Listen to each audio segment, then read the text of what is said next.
कुछ अच्छी सिचुएशन आई, शुक्रिया। कोई नई अच्छी सिचुएशन आई तो क्या बोलेंगे? तो बोलना इसमें भी मेरे लिए कल्याण है,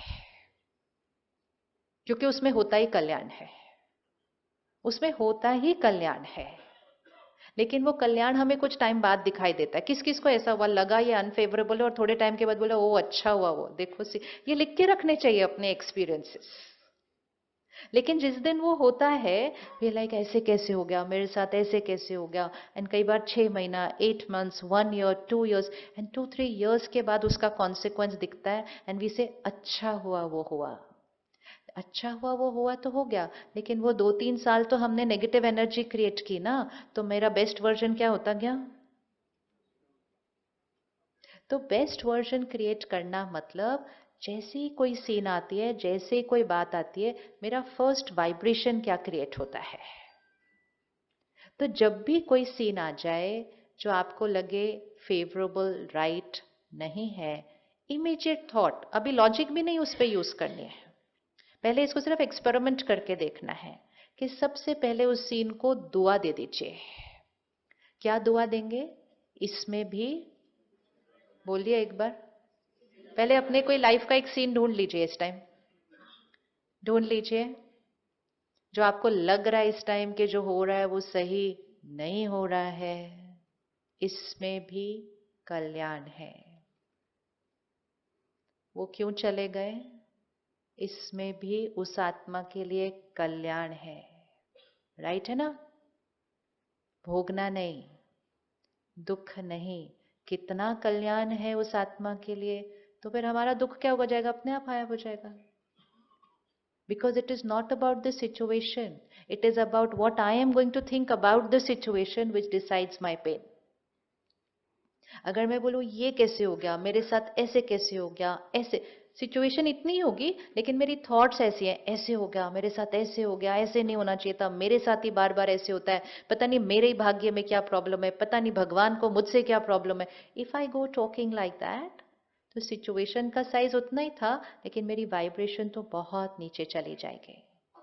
और कभी हो सकता है कि जो सिचुएशन आई है वो थोड़ी सी बड़ी है, लेकिन मैंने अगर कहा इसमें भी कोई राज है, इसमें भी कल्याण है, भले मुझे आज नहीं दिखाई दे रहा, लेकिन इसमें है तो कल्याण ही कल्याण, ये सर्टेन है।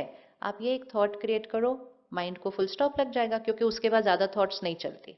कभी भी एक्सपेरिमेंट करना है, जब लोअर एनर्जी की थॉट क्रिएट करते हैं तो उसके बाद कितनी थॉट्स चलती है?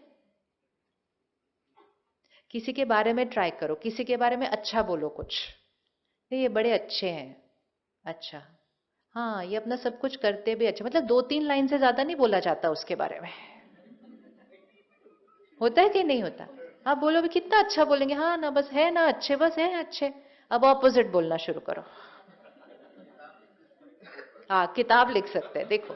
So this is a simple science, quantity and quality. अगर क्वालिटी ठीक है, अच्छी है, क्वांटिटी हमेशा कम होगी। और अगर क्वालिटी अच्छी नहीं है तो ये बोलना बंद नहीं करेगा, बोलता जाता है, बोलता जाता है, बोलता जाता है। आजकल हम में से बहुत बोलते हैं कि मेरा मन सोचना ही बंद नहीं करता है। तो सोचना बंद नहीं करता, उसको हम स्टॉप नहीं कर सकते, उसकी क्वालिटी को चेंज कर देंगे, क्वांटिटी अपने आप कम हो जाएगी। So best version of my self मतलब मुझे अपनी वाइब्रेशन को क्या करना है? ऊपर उठाना है। श्री कृष्ण जी की महिमा क्या है? 16 कला संपन्न, संपूर्ण निर्विकारी, अहिंसा परमो धर्म। 16 कला संपन्न मतलब जैसे चंद्रमा के लिए कहते हैं ना 16 कला, कहते हैं ना 16 आने सच्ची बात, मतलब परफेक्शन में थोड़ी सी भी कोई अडल्ट्रेशन नहीं, मिक्स चैरिटी नहीं। 16 कला संपन्न मतलब हर संस्कार में परफेक्शन। तो क्या वो सिर्फ श्री कृष्ण की महिमा है? क्या वो सिर्फ श्री कृष्ण की महिमा है? क्या आज का दिन सिर्फ उनकी महिमा के लिए होता है, या किस लिए होता है? अपनी वाइब्रेशंस को उधर तक लेकर जाने के लिए होता है। तो सिंपल सिंपल स्टेप्स देखते हैं। पहले तो अपनी वाइब्रेशन को अभी रैंकिंग दे दें कि आप अपने आप को अभी कहाँ पे विजुअलाइज कर रहे हैं। So let's say कलयुगी vibration hypothetical है, ये कोई साइंस नहीं है। हाइपोथेटिकली हम कहते हैं 10 पे चल रही है अभी, बहुत दर्द, बहुत डर, बहुत चिंता, बहुत एंजाइटी, दुख, 10 पे वाइब्रेशन चल रही है। श्री कृष्ण सत्युग वाइब्रेशन 100, 16 कला संपन्न 100 वाइब्रेशन, मतलब प्योरिटी। एक भी थॉट में कोई स्वार्थ नहीं, एक भी थॉट में मिलावट नहीं, स्वप्न में भी मिलावट नहीं, कोई इच्छा नहीं। 16 कला संपन्न मतलब कोई इच्छा नहीं। कलयुग के लिए क्या कहते हैं? इच्छाएं खत्म नहीं होती। सत्युग के लिए पता है क्या कहते हैं? इच्छा मात्रम अविद्या। इच्छा मात्रम अविद्या मतलब डिजायर क्या होता है वो पता नहीं। और डिजायर क्या होता है वो पता इसलिए नहीं क्योंकि सोल फुल है ना, तो फिर हाथ ऐसे नहीं हो सकता कभी भी। चाहिए चाहिए चाहिए चाहिए, नॉट इन फिजिकल थिंग्स। सारा दिन भी मुझे ये चाहिए, ये मेरा कहना मानना चाहिए, इसको मेरे अनुसार होना चाहिए, फोन बंद होना चाहिए, अनाउंस किया था ना कि चाहिए, ये चाहिए चाहिए चाहिए, ये चाहिए होता है। मतलब मुझे बहुत कुछ चाहिए होता है सारा दिन। And every time when my mind says चाहिए चाहिए चाहिए, I am standing like this in front of the world. Even if I look at my window, look out of my window and से मौसम ऐसा नहीं होना चाहिए, इट्स अ चाहिए। इट्स अ चाहिए means I am like this. और देवी देवताओं का हाथ कैसे होता है? ऐसे। That is the only difference. कलयुग और सत्युग के बीच में बस यही डिफरेंस है कि कलयुग मतलब हमारा हाथ कैसा है? ऐसे। स्वास्तिक ड्रॉ करें माइंड में, 4 हाथ है, 4 हाथ है ना, वो 4 हाथ हमारे 4 युगों को दर्शाते हैं। सत्युग, त्रेता युग, द्वापर युग, कलयुग। तो सत्युग फर्स्ट हाथ ऐसे है, त्रेता युग हाथ नीचे है, द्वापर युग हाथ ऐसे है, कलयुग इसको बोलते हैं स्वास्तिक, स्व का अस्तित्व। ये स्व का अस्तित्व है कि हम पहले ऐसे थे, फिर हम ऐसे हुए, फिर हम ऐसे हुए, फिर हम ऐसे हुए, बट मोस्ट इंपॉर्टेंट है इसके बाद कैसा होना है। तो इसके बाद कौन सा भाग आता है? इसके बाद कौन सा भाग आ रहा है? इसके बाद फिर से वो भाग आ रहा है। It's a cycle. सुबह दोपहर शाम रात के बाद फिर से सुबह आनी है। रात को नहीं देखते रहना सारा दिन, हो ये दुनिया में क्या हो रहा है, हाय क्या हो रहा है, हाय क्या हो रहा है। रात, और अब तो रात भी नहीं, अब तो घोर रात्रि है। घोर रात्रि है ना, मैं तो घोर कलयुग है, लेकिन कलयुग थोड़ा सा और घोर होएगा अभी तो। लेकिन एक टाइम होता है जहां कुछ लोग सो रहे होते हैं, कुछ लोग सोने जा रहे होते हैं, और कुछ लोग उठ रहे होते हैं। हम सबके घरों में भी ऐसे होता है।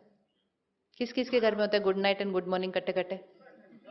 होता है ना। एक जने का गुड नाइट हो रहा होता है, दूसरे जने का गुड मॉर्निंग हो रहा होता है ना। तो वो कौन सा टाइम होता है? रफली 3-4 AM, 4 AM 5 AM वाला टाइमिंग होता है कि वो 4 से 5 बजे का टाइम जो है, जिसको ब्रह्म मुहूर्त कहेंगे, अमृत वेला कहेंगे, कलयुगी संस्कारों के लिए वो गुड नाइट का टाइम होता है। और अगर हमें अपने वाइब्रेशंस को ऊपर उठाना है तो वो हमारा गुड मॉर्निंग का टाइम होना चाहिए। तो गुड मॉर्निंग मतलब अवेकनिंग, जागरण। अवेकनिंग मतलब सृष्टि चक्र में जो ये टाइम चल रहा है, इसमें भी बहुत सारे लोगों का गुड नाइट का टाइम चल रहा है। गुड नाइट मतलब सारे अपने अज्ञान के संस्कारों में चल रहे हैं। Anger is normal, stress is normal, Covid आया तो fear is normal, worry is normal, सारे नेगेटिव इमोशंस नॉर्मल। इसको कहेंगे अज्ञान नींद में सोना। कि अनकंफर्टेबल इमोशंस को नॉर्मल बोलते हैं। फिर डायबिटीज होता है, कैंसर होता है, कहते हैं नॉर्मल है आज तो, नॉर्मल। फिर डिप्रेशन आया, कहते ये भी नॉर्मल है आजकल। डिवोर्स तो होता ही रहता है, नॉर्मल। सो अज्ञान नींद कलयुगी संस्कार मतलब जितने अनकंफर्टेबल चीजें हैं उसको नॉर्मल बोल दिया समाज ने, और नॉर्मल बोलकर उसको बढ़ने दिया। We are not even talking history. हम सबके जीवन काल में 30 इयर्स पहले जाओ तो डिप्रेशन नहीं पता था। कैंसर तो एक rarest of rarest of rarest चीज होती थी। डिवोर्स अगर होता था तो किसी को बताते नहीं थे। तो 30 इयर्स में ही हमने नॉर्मल की डेफिनेशन चेंज कर दी। ये है अज्ञान नींद में सोना। और ऐसे समय पर कुछ लोग गुड मॉर्निंग करेंगे। तो सबसे पहली चीज हमने चूज करना है कि हम गुड नाइट की साइड पे या गुड मॉर्निंग। जो गुड नाइट वाले होंगे वो यहाँ आए ही नहीं होंगे आज। सिंपल बात है, जिन्होंने जागना है वही तो आएंगे ना। जागना मतलब we are ready to work on ourselves, we don't to live this life के ये सारी negative emotions normal, jealousy normal, comparison, competition, this is not normal. तो हमारे लिए नॉर्मल क्या है फिर? Awakening to a new sanskar, that is सत्युगी। तो ये जो ट्रांजिशन चल रहा है ना घड़ी में, इस समय का जो टाइम है, तो 12 o'clock से 3 o'clock सत्युग, 3 o'clock से 6 o'clock त्रेता युग, 6 o'clock से 9 o'clock द्वापर युग, 9 o'clock से 12 o'clock कलयुग। क्या लगता है घड़ी किधर है अभी? घड़ी किधर है? 9 o'clock तो कलयुग स्टार्ट होता है। फर्स्ट क्वार्टर 3 o'clock तक सत्युग, 3 to 6 त्रेता युग, 6 to 9 द्वापर युग, 9 to 12 कलयुग। घड़ी किधर है अभी?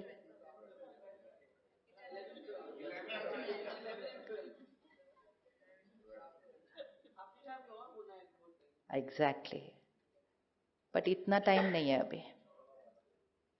अभी दिखता है कि vibration, collective energy of the planet कितनी नीचे जा रही है। इस समय बहुत ज़्यादा ध्यान रखने की इसलिए ज़रूरत है क्योंकि इस समय आपकी लाइफ परफेक्ट चल रही हो, अगर आपके जीवन में कोई प्रॉब्लम ना हो, सब कुछ सही चल रहा हो, लेकिन फिर भी आपको सडनली लो फील होने वाला है। कभी कभी आपको फिर भी कभी कभी थोड़ी चिंता, कभी डर, ऐसे ही पूछो कोई प्रॉब्लम नहीं, कोई प्रॉब्लम नहीं है। तो इसलिए होने वाला है क्योंकि वो हवा में होने वाला है। So now the era is over where it's only about us, कि मेरी पर्सनालिटी क्या है। नाउ इट इज अबाउट मेरी पर्सनालिटी वातावरण की वाइब्रेशन से मैं उसको कैसे बचाऊं। जैसे पिछले 2 साल में fear and anxiety increased on the planet. लगता है आपको फियर एंड एंजाइटी इंक्रीज? क्योंकि 1-2 साल अगर बिलियंस ऑफ लोग कहेंगे fear anxiety normal, fear anxiety normal, फिर ग्रीफ भी हुआ, फिर बहुत कुछ हुआ, तो हवा की वाइब्रेशन अगर यहाँ थी तो यहाँ चली गई 2 साल में। उसका असर मन पर पड़ा। और बहुत सारे मन को यही नहीं पता कि मुझे लो क्यों फील हो रहा है, क्योंकि हमारी लाइफ में कोई प्रॉब्लम नहीं थी, लेकिन हवा दूषित हो गई। अब या तो सृष्टि बदल जाए या हम बदल जाएं, दोनों में से एक होने की जरूरत है। जैसे इफ मेरी हेल्थ एवरेज एवरेज है, अगर मैं दिल्ली शहर में जाऊं जहां हवा बहुत ज्यादा पोल्यूटेड है, तो मुझे ऐसे ब्रेथलेसनेस, अस्थमा ऐसे ही होने लग जाएगा। बट मैं अगर सिर्फ दिल्ली से बाहर जाके एक थोड़े से छोटे शहर में चले जाऊं, आई एम परफेक्ट, मुझे कुछ भी करने की जरूरत नहीं है अपने आप के लिए। तो या तो मैं शहर बदल लूं, और अगर उसी शहर में रहना है तो फिर अपना इम्यूनिटी बढ़ाना पड़ेगा, नहीं तो वहां नहीं चल सकता अभी।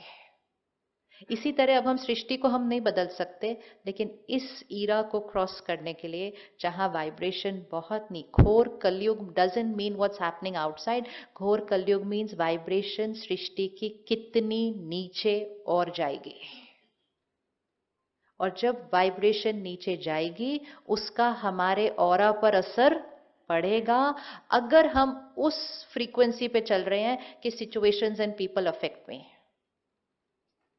तो फिर they will affect me. So it's very important for me to change that one sanskar, that I get affected by people and situations.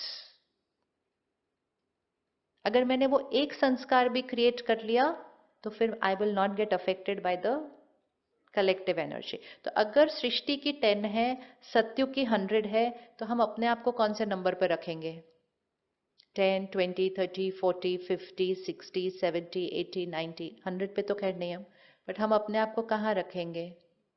20, 30, 40,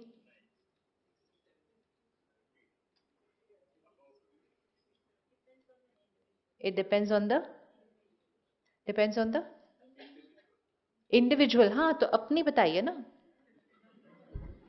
अपनी बताइए और अपनी लिखिए, क्योंकि फिर उससे ऊपर जाना है। क्योंकि अगर हम 90 हैं तो भी तो हमें 100 जाना है, लेकिन हमें सिर्फ चूज करना है कि ये 90 से 100 जाने में करना क्या है। लेकिन what do I have to do? और दूसरी चीज बहुत इंपॉर्टेंट है, एक चीज डेफिनेट आज लिख के रखना इसको, अगर आप अभी जहां भी हैं, अगर आप अपने आप को ग्रेजुअली ऊपर नहीं लेकर जाएंगे, चाहे बहुत धीरे धीरे लेकर जाएं, अगर आप ऊपर नहीं लेके जाएंगे तो आप नीचे ही जा रहे हैं. Why? Only because of what's happening around you. It's like we are like this. तो भले बहुत धीरे धीरे गाड़ी चले ऊपर, बस ऊपर चले, ऊपर चले, बहुत धीरे चले, बट ऊपर चले. अगर गाड़ी रुक गई तो ये गाड़ी नीचे आएगी. क्यों? क्योंकि एनर्जी नीचे खींच देगी उसको. लोकल ट्रेन, हम किस डायरेक्शन में खड़े हैं, एनर्जी बाकियों की इतनी ऐसे होती है कि हम नीचे भी उतरने वाले थे तो वापस अंदर ही चढ़ जाते हैं, क्योंकि वो सारी एनर्जी जा रही है. So the collective energy of the planet makes a very big difference. Collective energy of the country makes a difference. Collective energy of the city way you live in makes a lot of difference. अब यही आप यहां से हटके किसी और शहर चले जाओ, हवा बदल जाएगी.